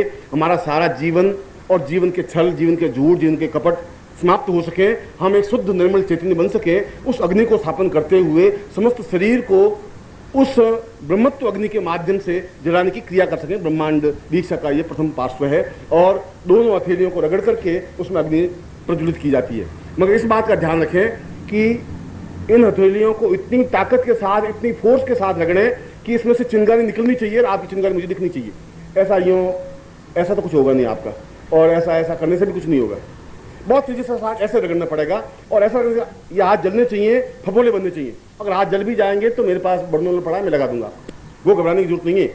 मगर आपका दोनों हाथ लगे और फिर मैं जहां अपना हाथ लगाऊं वहां अपना हाथ लगाएंगे। इसलिए पूरे शरीर को शुद्ध और पवित्र दिव्य चेतना युक्त बनाने के लिए ये बहुत जरूरी है। शाम पूर्वाथास्मानं सा तुभ्यं, और ताकत के साथ, फोर्स के साथ, दांत भींचे हुए, चेहरे पर एक कठोरता भाव और ताकत के साथ होना चाहिए आपके साथ। सा दीर्घा युद्धाय बलाव तुभ्यं सा पुरुषा अथास्मानं स कृते कल्याणम प्रणता वृद्धि सा पूर्वा अथास्मानं स चैतन्यं परिपूर्णताम् अथो जीव सर्वदा सतम्मा दीर्घो सा पूर्वा अथास्मानं सा चैतन्य सा कृतं बस सिरो ताभ्यं संवर्धते। इन लक्षणों से तो कुछ जल नहीं सकता। जिस प्रकार से आप हाथ मल रहे हैं, ऐसे तो मुर्दे भी आपसे ज्यादा तेज हाथ मल सकते हैं। ऐसा कुछ नहीं हो सकता। मुझे समझना, चिंगारी तो पैदा बहुत आसानी से हो सकती है, इसमें लंबी चौड़ी बात नहीं। अग्नि पैदा नहीं हुई दोनों हथेलियों को रगड़ने से, तो कैसे चलेगा। साम वापिस साम पूर्वा साम चैतन्य सा पुरुषी कल्याणम सा पूर्वा अथास्मानं स कृते। आंख में जोर लगा करके चेहरे पर दृढ़ता, कठोरता आनी चाहिए। साम पूर्व से अथास्मानं सा दीर्घे पूर्वा अथास्मानं सा चैतन्य सा पूर्वा अथास्मानं सा दीर्घा युत्वाय बलाय जाता है साम अथो जीवस्तनु सा दीर्घो अथास्मानं सा चैतन्य ताम ललाटे स्थापयामि नमः। सा पुनः सा पूर्वा अथास्मानं स चैतन्य। ऐसा कैसे होगा, क्या होगा इससे। ओम तेजस्वी सा चैतन्य साम परिपार्श्वे साम दीर्घा युद्वाय बलाय वर्चस्वाय सा अथो जीव सर्वदा सतम सा पूर्वा अथास्मानो स्व चैतन्य परिपूर्ण सा पुरुषै मुखे स्थापयामि नमः। मुंह पर, आपकी ग्रीवा पर होगा। बहुत तेजी से हाथ मलने पड़ेंगे और आपकी चिंगारी मुझे आनी चाहिए। सा दीर्घो अथास्मानं सा कृते कल्याणम पूर्णता पूर्वा सा चैतन्यम दीर्घा अथास्मानं सा पूर्वा अथास्मानं कृते कल्याणम पूर्णता वर्धते सा पूर्वा अथास्मानं सा चैतन्य। और तेजी से थोड़ा दीर्घा अथास्मानं पूर्वा अथास्मानं सा चैतन्य पूर्वा समृद्ध पूर्वा अथास्मानं सा पूर्वा अथास्मानं सा ग्रीवायां स्थापयामि नमः। आग मल ले। मक्खी बीच में अगर रह जाए 15 मिनट तक भी तो मक्खी का कुछ बिगड़ नहीं सकता। और शरीर को आप तकलीफ दे नहीं सकते, और मैं आपको छोड़ूंगा नहीं। ये सब तीनों बातें एक साथ सही है, क्योंकि शाम तक भी हो जाएगा तो मुझे तो ये सब कुछ करना ही पड़ेगा आपका। इसलिए अच्छा है 10 मिनट में अपना काम निपट जाए। सा चैतन्य परिपूर्ण साम अथास्मान सा कल्याण पूर्णा समानम सा चैतन्य अब से पूर्वा आविर्भूतम इखेत वोर जित्वाम भाई वसुदेव व सविताम प्रार्थ श्रेष्ठ आक्रमणापिया इंद्राय भागम प्रणाम श्रीष्टमान गसगु सद्रुवा अस्मिन् गोपतोस्याम तब वीर यजमान सपसुन पाई सा चैतन्य सा पूर्वा अथास्मान शक्ति ते कल्याणम प्रता सा पूर्व साधमान सा तेभ्य साम वक्ष संस्थापयामि नमः।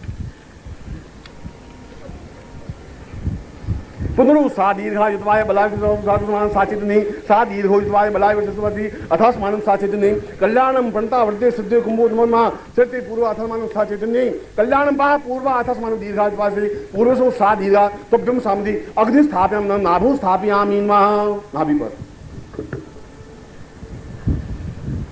दीर्घोयुत्वाम पराथास्मानं साचितने कल्याणं प्रणतार्थे पूर्वाथास्मानं सात बेसा पूर्वा अथास्मानं सखदे कल्याणं कल्याणं अपांते पूर्वाथास्मानं चैतन्य सा दीर्घास्य पूर्वाथास्मानं सा दीर्घो अथवा सा पूर्वा अथास्मानं सखदे कल्याणं प्रणतास्य पूर्वा अथास्मानं सा दीर्घो साम पादयो नमः। दोनों जगहों पर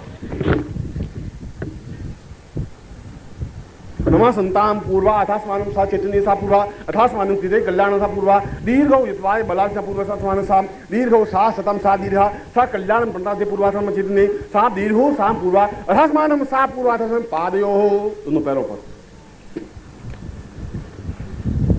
स अग्निम अग्निम आवाहयामि अग्निम आवाहयतु पूर्वाथास्मानं सा चैतन्य सा अथास्मानं सा दीर्घो युत्वाय बलाय सा पूर्वा चैतन्य सा पूर्वाथास्मानं सा दीर्घा सा पूर्वाथास्मानं कल्याण कंधा पूर्वाथास्मानं सा चैतन्य सा पूर्वाथास्मानं सा दीर्घो सा पूर्वाथास्मानं सीधा सा बाहु व्यम संपत्ति दोनों बाहों पर।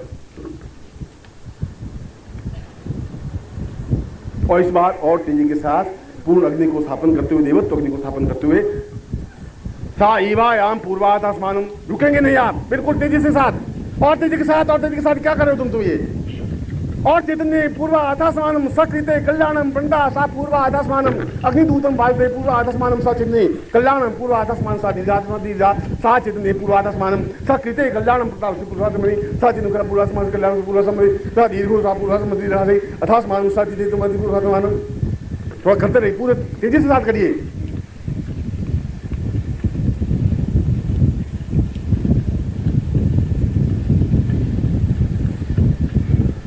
और तेजी के साथ थोड़ा कहा पूर्व अथास्मानं सा कृते कल्याण पूर्वाथास्मानं सा कृते कल्याण पूरा अथास्मानं सा दीदे तभ्यं पाम पूर्वा समस्त देहेभ्यो नमः। समस्त शरीर पर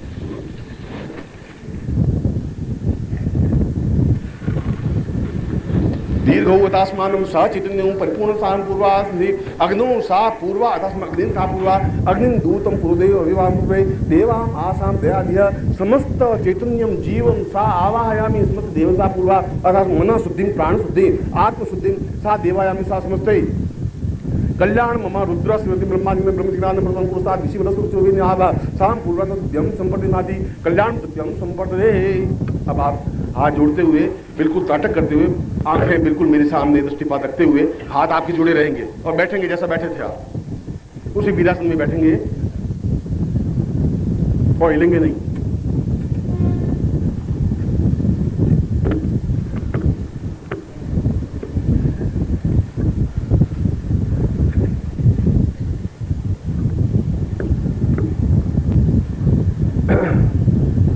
आपके शरीर के बाएं भाग में फेफड़े, दो फेफड़े, एक फेफड़ा है, दूसरा फेफड़ा, ये लेफ्ट में जो फेफड़ा है यहाँ पर बिल्कुल मध्य में हृदय है। आप दोनों हाथ जुड़े हुए हृदय के पास होने चाहिए, न चेहरे के पास न नीचे नाभि के पास, बिल्कुल वहां पर आपके हाथ होने चाहिए और आंखें बिल्कुल आपकी खुली होनी चाहिए, पूरी खुली हुई होनी चाहिए पूर्णता के साथ, ऐसा कि आपकी आंख फटी हुई हो, बस इतना खुला हुआ होना चाहिए। आंख को देखना नहीं है, आंख को पूर्ण रूप से खोल देना है, पूरी खिड़की को खोल देना है। जहां आप ताटक करते हैं, ताटक करने का मतलब है कि आंख बिल्कुल स्पष्ट क्रोध मुद्रा में जिस प्रकार से आदमी देखता है उस क्रोध मुद्रा में ब्रह्मांड दीक्षा को प्राप्त किया जा सकता है। इसलिए क्रोध मुद्रा बताएगी, वीरासन और क्रोध मुद्रा। बिल्कुल आंख बिल्कुल साफ निकली हुई, बिल्कुल तेजी के साथ, जैसे लपक करके, जैसे आप गुस्से में होते हैं किसी को गुस्सा मारने के लिए तैयार होते हैं तो आंख कितनी खोलते हैं और किस तेजी के साथ खोलते हैं, अपनी आंख को कितनी तेजी के साथ फेंकते हैं, उस तेजी के साथ आंख मेरी तरफ फेंकते हुए बिना हिले डुले आप कहते हैं कि मुझे देवताओं के दर्शन नहीं होते, मैं आपको बताऊंगा, आप दोपहर तक शाम तक अगर आप ध्यान से जाएं, बिल्कुल देवताओं के दर्शन कैसे नहीं हो सकते यदि आपकी आंख पूर्ण रूप से, मैं जो दूं वह पूर्ण रूप से खुली हुई आंखों के माध्यम से प्राप्त करने की क्रिया करें। हो सकता है आपकी आंख बहुत छोटी हो और हो सकता है उसमें से बहुत कम प्रवेश कर सके, मगर आंख खुली हो पूरी, और क्रोध मुद्रा हो। मैं फिर आपको बता रहा हूं, क्रोध मुद्रा होनी चाहिए। और तीसरी बात भी कह रहा हूं कि बिल्कुल क्रोध में जैसा लाल सुर्ख चेहरा हो जाता है गुस्से में और एकदम से आंख खुली हो जाती है, उस प्रकार की स्थिति आपकी बननी चाहिए।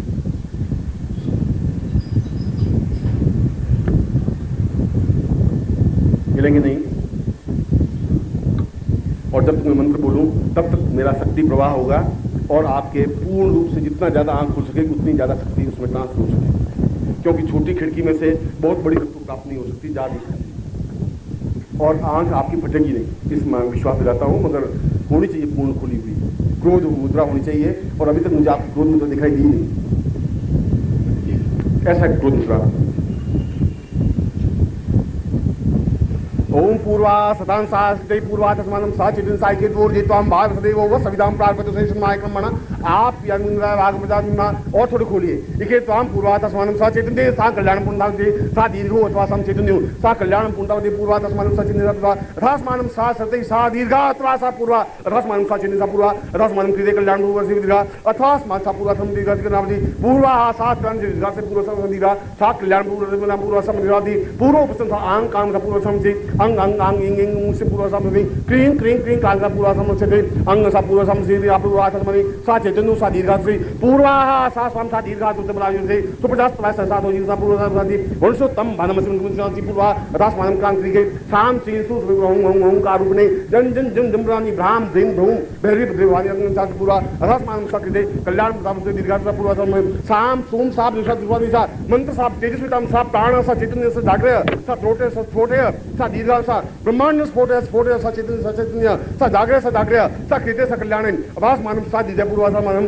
सा दीर्घो सा पूर्वाधर्मन सा दीर्घ पूर्वाहा सा सदाम सा दीर्घा सी पूर्वा रासमानम सा कृते कल्याण कल्याण पूर्व सम्मान सा मम समस्त शिष्य नाम सा पूर्वा अर्थात ब्रह्मांड दीक्षा याम पूर्वा दीर्घो सा वदाम सा क्रोधा क्रोध मुद्रायाम सा पुरुषा अथास्मान सा चितनी आत्मा से पुरुषे सा बगलाम सा पुरुषे चिन्मस्तान सा पुरुषे अथास्मान धूमावती सा पुरुषे समस्त देवी देवता भ्यो सा पुराता इंद्र यम कुबेर सा वशिष्ठ विश्वामित्र गर्ग अत्रि गणाल पुलस्त्य सा दीर्घो अथास्मानम सा दीर्घा अथास्मानम सा पूर्ण ब्रह्मांड रूपेण सा नेत्र रूपेण सा चैतन्य प्रभुना सा मानि सा कृते कल्याण पूरा अथास्मानम सा दीर्घा अथास्मानम सा सा प्रभुना से पूर्वा अथास्मान चैतन्य सा दीर्घो सा पूर्वा अथास्मानम कृते सा पूर्वा से सा चैतन्य सा प्रभु सा धाम दीन पूर्वाधर्म धाम दिशा पूर्वा साम बम बम्बा पूर्वसम श्री ब्रह्मराजी भ्राम श्री पूर्व वेदी फेद कालिनी सब से अदासन ब्रह्मा ब्रह्म से पूर्वसम श्री भ्राम भ्रूम रासम श्री मम से मृणालिनी मुद्राणी रुद्राणी कपालिनी आदि पूर्व अथास्मानम सा चैतन्य सा जागृसा रूपा अथास्मानम सा कृते कल्याणम प्रणता सा पूर्व अथास्मानम सा कृते सा चैतन्य परिपूर्ण सा पूर्व अथास्मानम सा कृते सा दीर्घो अथास्मानम सा चैतन्य परिपूर्णता मस्त पूर्व अथास्मानम सा चैतन्य सा अवसरी आवायामि भ्रापुरे मथास्मानम सा कृते कल्याणम भ्रापुर अथास्मानम चैतन्य सा दीर्घो अथास पूर्व अथास्मानम चैतन्य सा पूर्व अथास्मानम सा दीर्घो रासमानव सचेतन सा धाम धाम पूर्वा रासमानव साक्षी काम प्रेम कंकाल से कंकाल गंगम सिंधाई गंग गंग गंगा पूर्व सा दीर्घो वेग प्रवाह सात ताम पुरुष सिंचालिंग सा दीर्घो जम्राग्नि भ्राम भ्रीम भ्रू सा चैतन्य क्रीडा कल्याणम भ्राम पुरुषे अथास्मानम सा कृते सा कल्याण पूर्णता प्रणता वृद्धा सा शीरा अथास्मानम सा चैतन्य साम पूर्वा अथास्मानम सा ते सा दीर्घो अथास्मानम सा दीर्घे अथास्मानम सा कल्याण पूर्वा सा चिन्ह सा पूर्वा अथास्मानम सा दीर्घे अथास्मानम सा दीर्घो अथास्मानम तुभ्यम पूर्वा साम से दीर्घा तुभ्यम से माम पूर्वा अथास्मानम सा दीर्घे तुभ्यम साम पूर्वा अथास्मानम माम मम श्री पूर्वा अथास्मानम सा चिन्ह सा अथास्मानम कृते कल्याण पूर्वा तुभ्यम माम पूर्वा अथास्मानम सा चितन्य परिपूर्णताम पूर्वा आतास्मान सा दीर्घ सा दिगंदी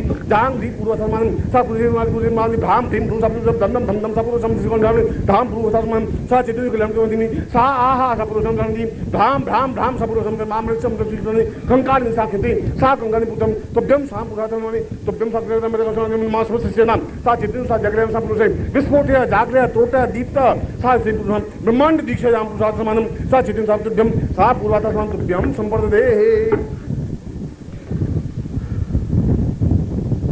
दीर्घो उदासाम पूर्व नेत्र बंद कर लीजिए और नेत्र बंद करके जो कुछ दिखाई दे आप हिले नहीं, बिल्कुल निश्चिंत निर्विवाद से बिल्कुल अपने आप को निश्चल बनाए रखिए।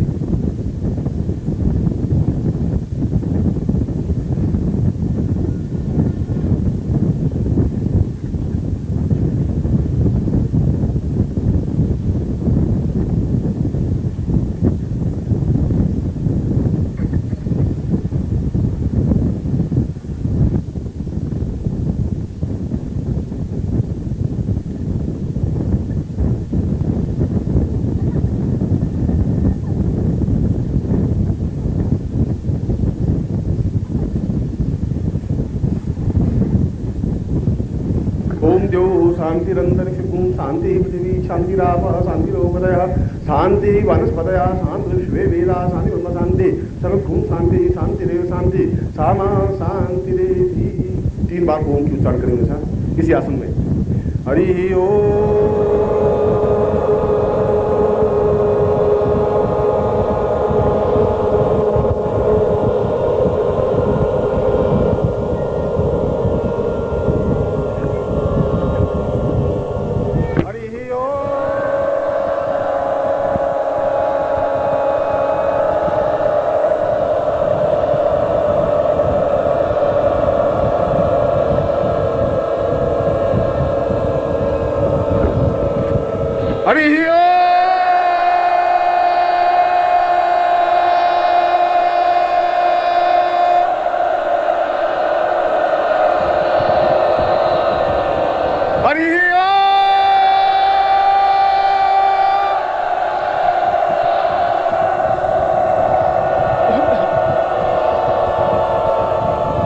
आज ब्रह्मांड हरि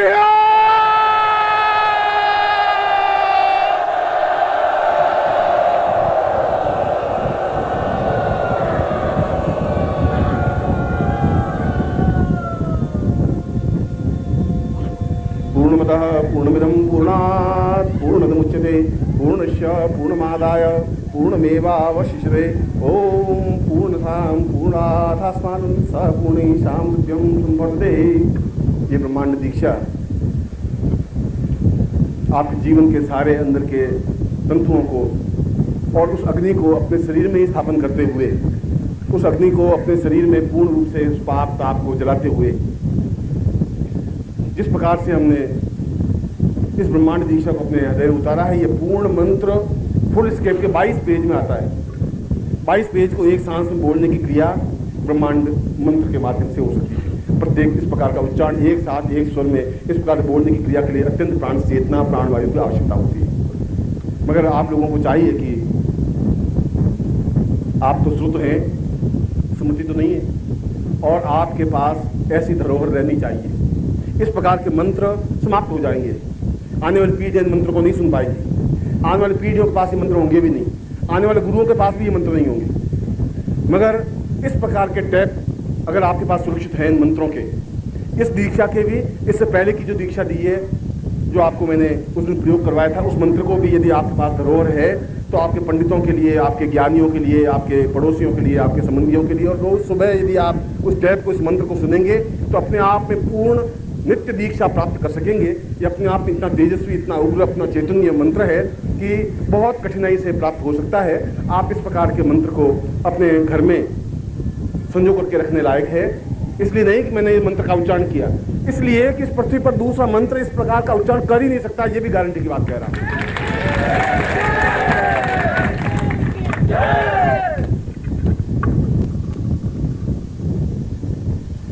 इस दीक्षा क्रम के आज पूरा दिन,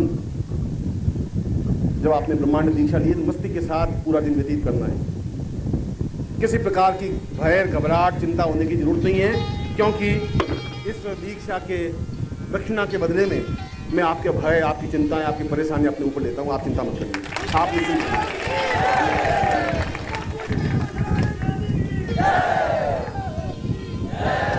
क्योंकि चिंताएं मुझे व्याप्त होती नहीं और चिंताएं मेरे पास आती नहीं। बिल्कुल आनंद और मस्ती के साथ एक एक क्षण को मैं जीता हूँ, मस्ती के साथ जीता हूँ। मैं आपको वही शिक्षा, वही ज्ञान, वही चेतना देना चाहता हूँ कि चिंताएं आपका कुछ अहित कर ही नहीं सकती, संभव नहीं है। जीवन को एक अजीब तरंग में, एक अजीब तरंग में, एक मस्ती में छल छलाते हुए एक समुद्र की तरह आपको व्यतीत करना है जीवन और जीवन के एक क्षण, क्योंकि कल इसका एक और उत्तरार्ध जो कायाकल्प प्रयोग है वह प्रयोग संपन्न होगा। तब तक आप बिल्कुल ऐसा घिसटते हुए, रोते हुए, मरते हुए, झिझकते हुए, परेशानियों के साथ व्यतीत करने की जरूरत नहीं है, क्योंकि जब आपके साथ मैं हूँ और मैं का मेरा ज्ञान, तो फिर आपको चिंता करने की, विचार करने की, परेशान होने की जरूरत नहीं है। आपकी हर क्षण और हर चिंता के साथ मैं पास में खड़ा मिलूंगा, ये मैं आपको वायदा करता हूँ।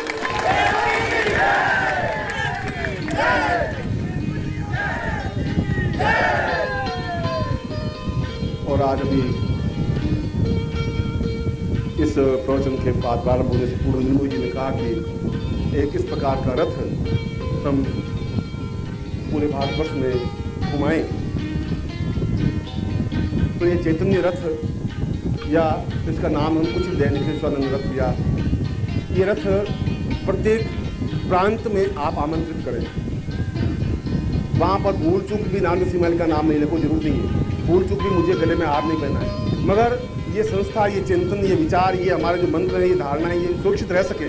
आप गर्व से कह सकें कि मैं उनका शिष्य हूँ, आप गर्व से कह सकें कि मैंने उनसे दीक्षा प्राप्त की है, आप गर्व से कह सकें कि मेरे पास ऐसा एक प्राण चेतना युक्त गुरु है जिस पर हमें गर्व है, और वह गर्व अपने आप में। आज भी मैं पूरे हिमालय को अगर छाना है, विचरण किया है सन्यासी जीवन में, तो आप कल्पना कर सकते हैं ग्रस्त में रहते हुए भी मैं बिल्कुल इतना निर्भीक और निश्चिंत रहता हूँ, प्रहार करने की क्षमता रखता हूँ, बोलने की क्षमता रखता हूँ। तो कल्पना करते हैं कि मैं एक सन्यासी जीवन में कितना उग्र और कितना व्यक्तित्व रहा होगा, मगर मैंने कभी चिंता की नहीं। कभी कोई भय, कोई आशंका, कोई दुख हो, कोई परेशानी मेरे सामने आई नहीं सकती। इसलिए नहीं आ सकती कि जीवन को, प्रत्येक क्षण को जीने की मैंने कला सीखी थी। जो भी क्षण जिए मस्ती और तरंग के साथ जिए, अपने दमखम के साथ जिए, अपने मंत्रों और अपने साधनों के माध्यम से जिए। इससे भी बड़ी बात कि मेरे गुरु मेरे साथ में थे। जो गुरु मेरे साथ में मेरे गुरु हैं, वो परंपरा आपके साथ भी है। इस रथ के माध्यम से आपके घर में गुरु आ रहे हैं, मैं खुद आ रहा हूँ, ऐसा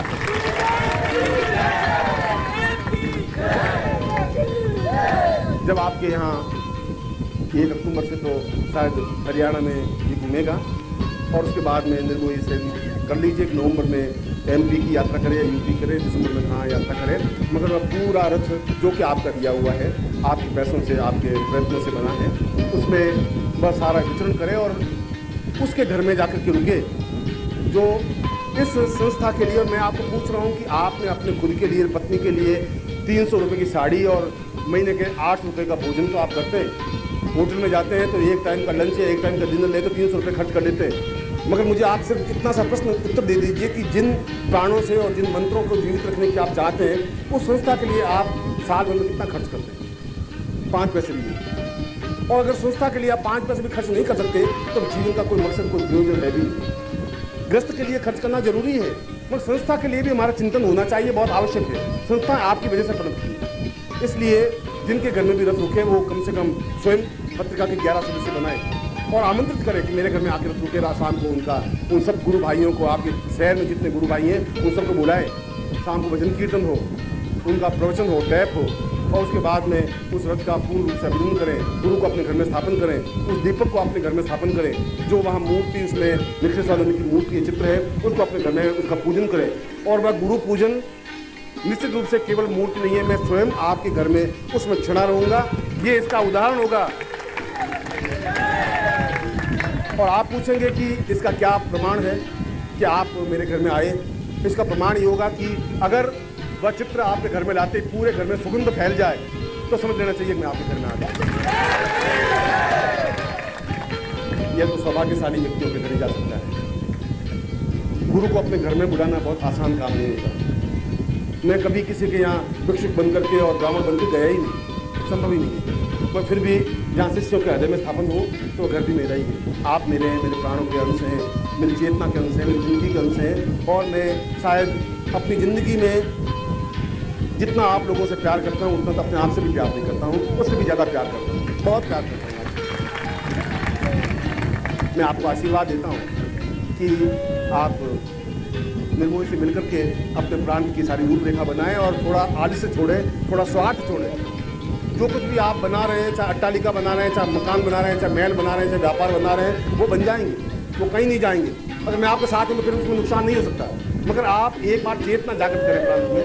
मैं आपको फिर एक बार ऐसा आशीर्वाद दे रहा हूँ और मैं आपको बुला सकता